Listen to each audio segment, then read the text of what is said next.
오늘 우리에게 주시는 하나님의 말씀 시편 17편 전체의 내용입니다. 1절부터 15절의 말씀입니다. 자신 말씀을 함께 읽겠습니다. 여호와여, 의의 호소를 들으소서. 나의 울부짖음에 주의하소서.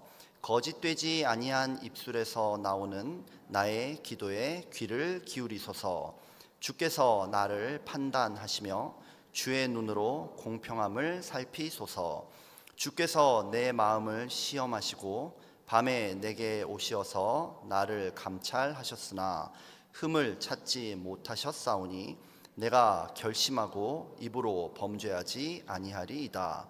사람의 행사로 논하면 나는 주의 입술의 말씀을 따라 스스로 삼가서 포악한 자의 길을 가지 아니하였사오며 나의 걸음이 주의 길을 굳게 지키고 실족하지 아니하였나이다. 하나님이여, 내게 응답하시겠으므로 내가 불렀사오니 내게 귀를 기울여 내 말을 들으소서. 주께 피하는 자들을 그 일어나 치는 자들에게서 오른손으로 구원하시는 주여, 주의 기이한 사랑을 나타내소서. 나를 눈동자같이 지키시고 주의 날개 그늘 아래에 감추사 내 앞에서 나를 압제하는 악인들과 나의 목숨을 노리는 원수들에게서 벗어나게 하소서. 그들의 마음은 기름에 잠겼으며 그들의 입은 교만하게 말하나이다. 이제 우리가 걸어가는 것을 그들이 애워싸서 노려보고 땅에 넘어뜨리려 하나이다. 그는 그 움킨 것을 찢으려 하는 사자 같으며 은밀한 곳에 엎드린 젊은 사자 같으니이다. 여호와여, 일어나 그를 대항하여 넘어뜨리시고 주의 칼로 악인에게서 나의 영혼을 구원하소서. 여호와여, 이 세상에 살아있는 동안 그들의 분깃을 받은 사람들에게서 주의 손으로 나를 구하소서. 그들은 주의 제물로 배를 채우고 자녀로 만족하고 그들의 남은 산업을 그들의 어린 아이들에게 물려주는 자니이다. 나는 의로운 중에 주의 얼굴을 배우리니 깰 때에 주의 형상으로 만족하리이다. 아멘.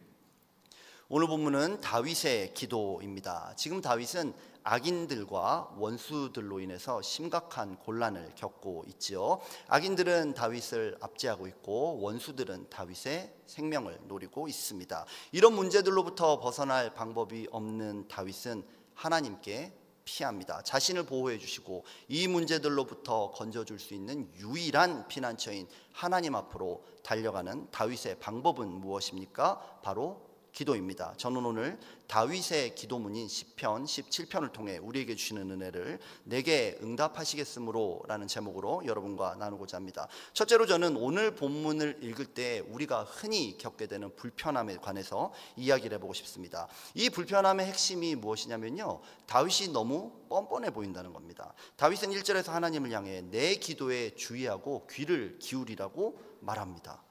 감히 2절에서는요, 하나님이 나에 대해서 판단해 보시고 공평하게 내 문제를 다뤄달라고 이야기를 해요. 지금 보통 자신감이 아니죠. 3절 되면 더 대단해집니다. 주께서 나를 시험하고 감찰하셔도 흠을 찾지 못했다고 주장합니다. 정작 하나님은 아무 말씀도 안 하고 대꾸도 안 하시는데 다윗은 자기의 의로움을 확신하고 있어요. 참 대단한 사람입니다. 게다가 4절 5절 되면 뭐라 그럽니까? 자기는 하나님의 말씀과 법도를 잘 지켰으니까 하나님이 이제 응답해 줘야 된다고 이렇게 요구하고 있습니다. 어느 정도의 개념이 탑재된 신앙인이라면 감히 하나님 앞에서 이렇게 말할 수는 없을 것입니다. 게다가 우리는 다윗의 밧세바 사건을 너무 잘 알고 있죠. 다윗은 위력에 의한 성폭행, 살인, 교사, 증거, 인멸, 배임 이런 심각한 죄를 저질렀습니다. 이건 온 이스라엘 국민들이 다 아는 초대형 스캔들이었어요.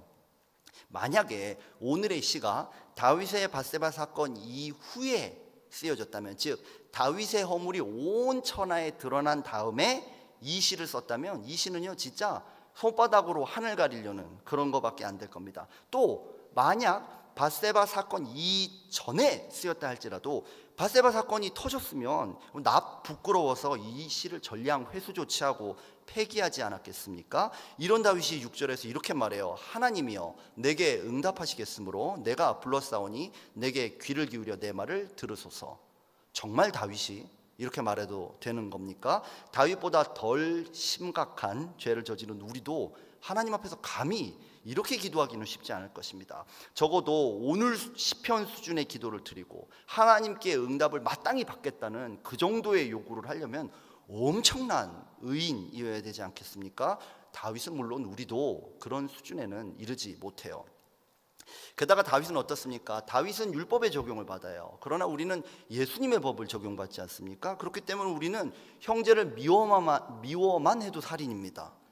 이성을 이상한 눈으로 쳐다보기만 해도 이거 큰일 나는 거예요. 욕 한마디에 지옥불이다 라고 말씀하신 게 예수님의 법입니다. 우리 모두는 로마서 3장 10절처럼 의인은 없나니 하나도 없으며 그런 상태에 있어요. 그러나 오늘 본문을 자세히 읽어보면 다윗이 이렇게 간구하고 기도하는 근거는 다른 곳에 있습니다. 우리 시편 17편 1절 말씀을 함께 읽어보겠습니다. 여호와여 의의 호소를 들으소서. 나의 울부짖음에 주의하소서. 거짓되지 아니한 입술에서 나오는 나의 기도에 귀를 기울이소서. 시인은요 나의 울부짖음과 나의 기도에 하나님이 응답하셔야 하는 근거로 의를 제시합니다. 나의 울부짖음, 나의 기도인데요, 의는 나의 의가 아니라 그냥 의입니다. 그리고 2절부터 하나님은 이 의의 근거에서 시인을 판단하고 감찰하게 되실 것이에요.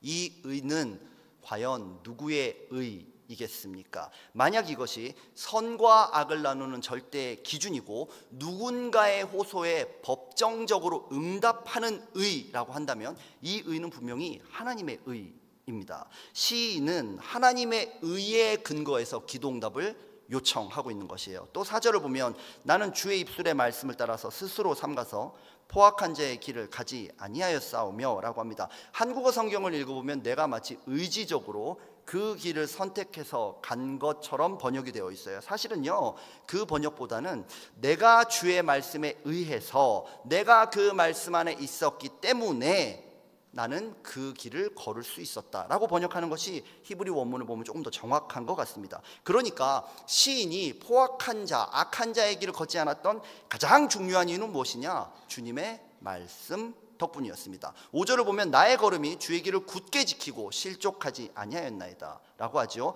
그의 걸음이 실족하지 않은 이유는 무엇일까요? 발은 내 발이에요. 발은 내 발이지만 그 발이 주님의 길 위에 있었기 때문에 그 길을 걸을 수 있었던 것입니다. 이제 우리는 다윗이 이토록 뻔뻔하게 하나님의 기도 응답을 요청하는 근거가 무엇인지 알았습니다. 그것은 내 잘남이 아니에요. 내 의가 아니라는 것입니다. 내가 어떤 사람이고 내가 무엇을 하고 있는 것이 아니고요, 하나님의 의, 거기에 기도 응답의 핵심이 있는 줄로 믿습니다.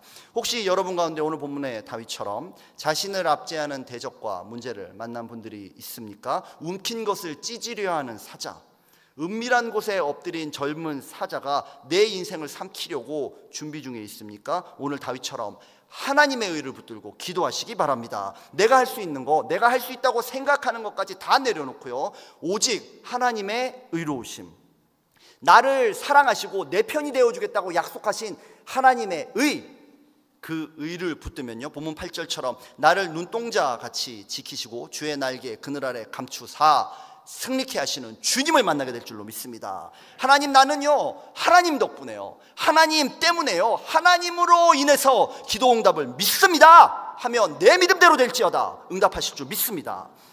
둘째로 저는 오늘 본문을 읽을 때 우리 안에 있는 불안함의 감정도 한번 이야기를 해보고 싶어요. 이제 우리는 시인이 기도 응답을 요청하는 근거가 하나님의 의에 있다는 것을 알게 되었죠. 그럼 나도 하나님의 의에 붙잡히면 기도 응답을 받게 되지 않겠습니까? 그 의는 과연 무엇입니까? 하나님의 의로 나를 붙들어 주신다는 보증 수표라도 나에게 있냐는 것입니다. 옆에 있는 저 사람, 하나님의 응답을 받는 것 같아요. 헌신하는 저 장로님, 하나님의 역사가 나타나는 것 같아요. 새벽 기도를 매일 드리는 저 권사님의 삶에는 하나님의 역사하실 것 같은데 나한테도 나 같은 사람한테도 하나님의 의가 주어질 것인가? 거기에 대한 불안감은 우리 모두가 갖고 있을 것입니다. 내 기도에 과연 하나님이 응답할 것인가? 나는 지금 이렇게 깜깜하고 힘들고 슬픈데 하나님이 과연 내 기도에도 응답하실 것인가? 거기에 대한 불안감 우리 모두 다 갖고 있죠. 아마 오늘 본문의 시인도 그러했던 것 같습니다. 그래서 그는 절대로 부인할 수 없는 하나님의 의의 사건을 소환해내요. 시편 17편 7절 말씀은 이렇게 말하죠. 주께 피하는 자들을 그 일어나 치는 자들에게서 오른손으로 구원하시는 주여, 주의 기이한 사랑을 나타내소서. 여기서 오른손, 기이한 사랑, 요 세 단어에 우리는 주목해야 됩니다. 시편은 기본적으로 노래예요. 노래는 어떻습니까? 대중들이 반복해서 부르는 가운데 단어의 조합 또 연상을 통해서 동일한 경험이 소환되는 특징이 있어요. 몇 단어가 반복되면 우리는 바로 그게 그 뜻이라는 걸 안다는 얘기입니다. 예를 들면 기독교인들에게는요, 나 같은 죄인 살리신, 이렇게 하면 특별한 어떤 느낌이 딱 오지요. 그리고 바로 나옵니다. 주 은혜 놀라워. 이것이 바로 노래의 능력이에요. 이처럼 방금 읽은 본문 7절에서 세 개의 핵심 단어, 핵심 노래 가사가 바로 오른손, 기이한 사랑입니다.